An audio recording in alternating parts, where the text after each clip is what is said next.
எப்பவுமே சொகுசு கார்ல வர நம்ம அமிதாப் பச்சன் என்னமோ இந்த ஸ்கூட்டியை 10 வருஷமா ஒரு ஓட்டின மாதிரி இதை ஓட்டுங்க சூப்பரா இருக்கும் இந்த கம்பெனி அப்படின்னு சொல்றாரு.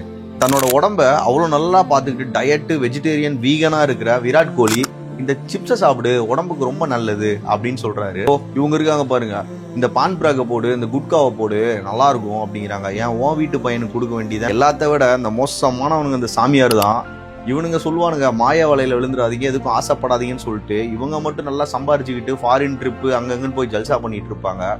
இது எல்லாத்த விட தன்னோட உழைப்பால திறமையால கிரிக்கெட் விளையாண்டு ஒரு பெரிய இடத்துக்கு வந்ததுக்கு அப்புறம் இந்த சூதாட்டத்துல விளையாட்டு ஜெயிங்க, கோடி கோடியா சம்பாரிங்க அப்படின்னு நமக்கு ஆசை காமிக்கிறாங்க. இதுல இருந்து ஒரு விஷயம் மட்டும் தெரியுது, மனுஷன் காசுக்காக எந்த அளவுக்கு வேணாலும் போவான், எதை வேணாலும் திம்பான். தயவு செஞ்சு தலைவன் சொல்றான் தலைவி சொல்றான்னு சொல்லிட்டு யாரையுமே நம்பாதீங்க. போன்றதை செய்யுங்க. உனக்கு ஒரு பிசினஸ் பண்ணுமா இல்லை ஏதாவது பண்ணுமானா யாருக்கிட்டையாவது போய் எப்படி பண்ணலாங்கிற வழியை கேளுங்க. அவங்ககிட்ட அந்த பொறுப்பை ஒப்படைக்காதீங்க. பண்ணலாமா வேணாமா நீ சொல்லுன்னு சொன்னா பண்ணாதன்னு தான் சொல்லுவாங்க.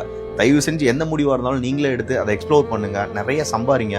நம்ம கிட்ட காசு இருந்தால் தான் எல்லாரும் மதிப்பானுங்க. நம்ம கிட்ட காசு இருந்துச்சுன்னா இந்த மாதிரி நம்ம என்னத்தை சொன்னாலும் இந்த உலகமே நம்பும்.